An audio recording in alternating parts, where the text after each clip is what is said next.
বন্ধুরা দেখছেন আজকে রান্না করছি পুঁই শাক দিয়ে মাছ, পোনা মাছ দিয়ে আর একটু মিষ্টি আলু দিয়েছি, এতে এমনি আলু দেওয়া আছে দিয়ে রান্না করছি। তো পুঁই শাক আর মিষ্টি আলু আর এমনি আলুটা একটু হালকা সিদ্ধ করে নিয়েছি, নিয়ে তারপরে মাছগুলো ভেজে তো দিয়ে রান্না করছি। এতে একটু রাঁধুনি ফোড়ন দেবেন, দিলে অনেক বেশি ভালো লাগবে। তো এবারে আমার দুটি বাকি আছে, একটু জিরের গুঁড়ো দেবো।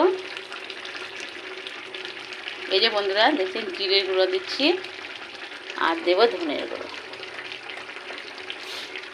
এই যে বন্ধুরা এটা হলো ধনের গুঁড়ো।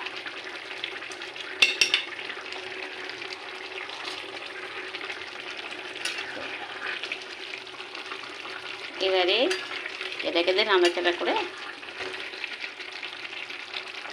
নামিয়ে দেবো। নামিয়ে দিয়ে দেখাচ্ছি সব কিছু ঠিক আছে বন্ধুরা।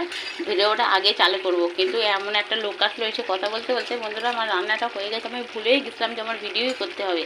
তো এখন তাই মনে পড়েছে বন্ধুরা, গিয়ে দৌড়িয়ে তো আমি এটা নিয়ে চলে এসেছি, ফোনটা নিয়ে। তো বন্ধুরা আমার সব কিছু হয়ে গেছে, অনেক সুন্দর হয়েছে। তাই একটু ঝোল ঝোল থাকবে বন্ধুরা। তো এবার আপনাদের ঢেলে দেখাবো যে কত সুন্দর লাগছে এটা খেতে। আর বিশেষ করে কিন্তু রাঁধুনিটা অবশ্যই ফোড়ন দেবেন।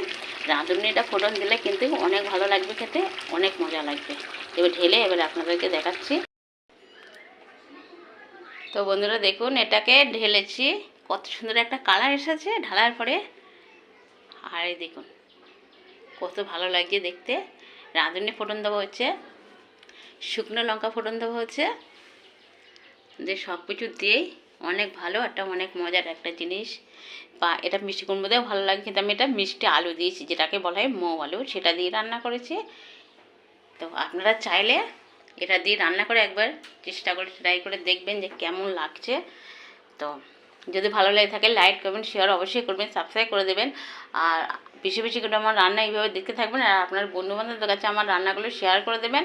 আর প্লিজ বন্ধুরা একটু সাবস্ক্রাইব করে দিন, লাইক কমেন্ট শেয়ার এগুলো দিন, আর বড় ভিডিওগুলো সবই দেখবেন। আর আজকের মতন টাটা, এই পর্যন্ত আমি ছিলাম সাথে, সবাই সুস্থ থাকবেন, ভালো থাকবেন।